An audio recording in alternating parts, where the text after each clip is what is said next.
The Little Prince. I soon learned to know this flower better. On the little princess planet, the flowers had always been very simple. They had only one ring of petals. They took up no room at all. They were a trouble to nobody. One morning they would appear in the grass, and by night they would have faded peacefully away. But one day, from a seed blown from no one knew where, a new flower had come up, and the little prince had watched very closely over this small sprout, which was not like any other small sprouts on his planet.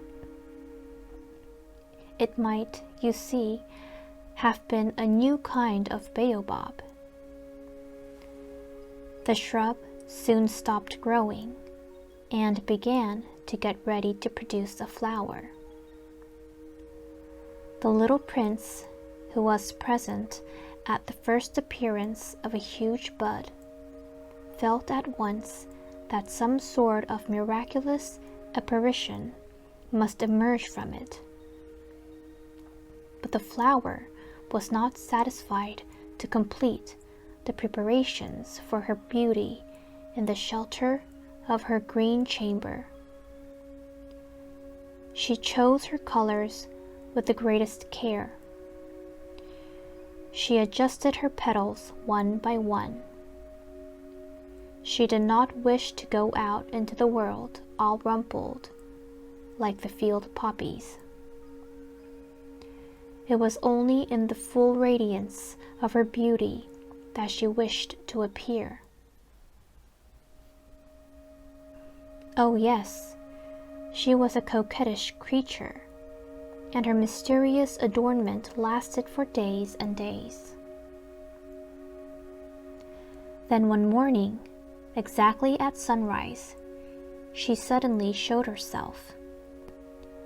And after working with all this painstaking precision, she yawned and said, "Ah, I am scarcely awake. I beg that you will excuse me. My petals are still all disarranged."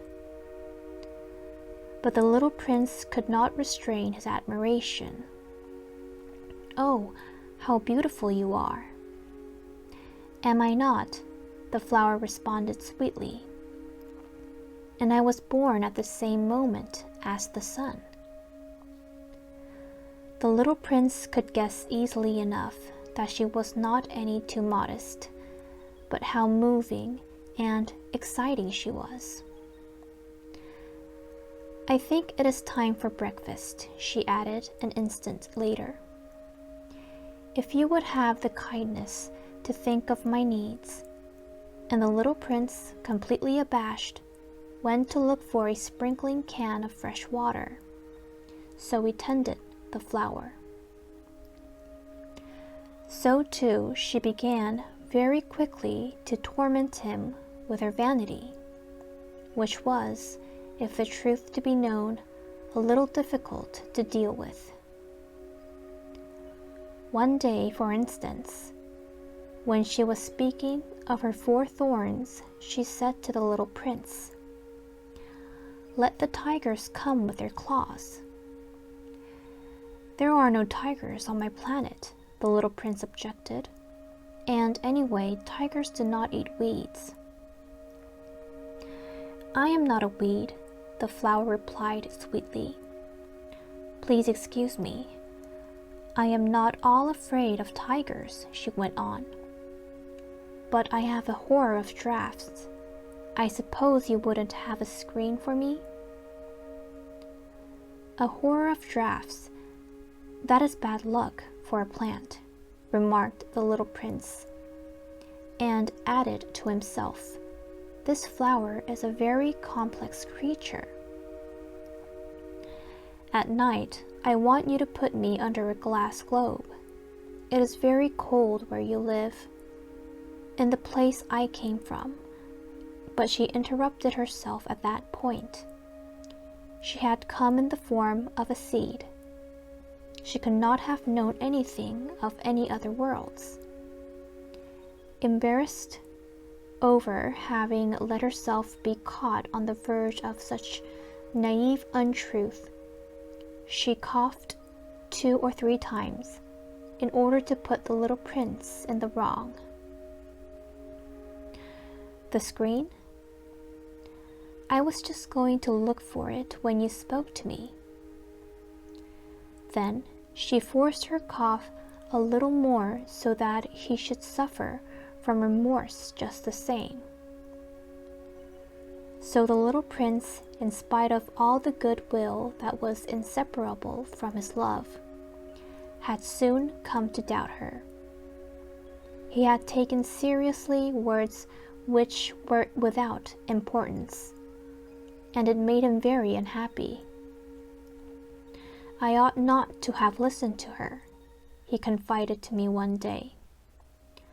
One never ought to listen to the flowers.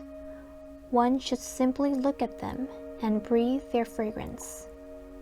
Mine perfumed all my planet, but I did not know how to take pleasure in all her grace.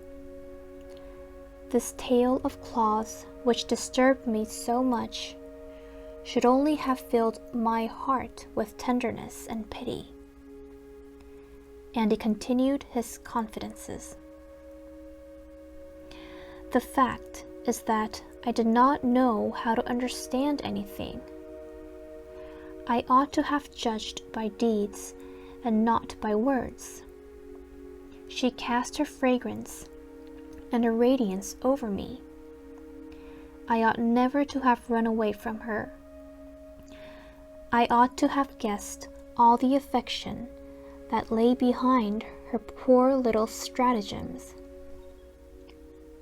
Flowers are so inconsistent, but I was too young to know how to love her.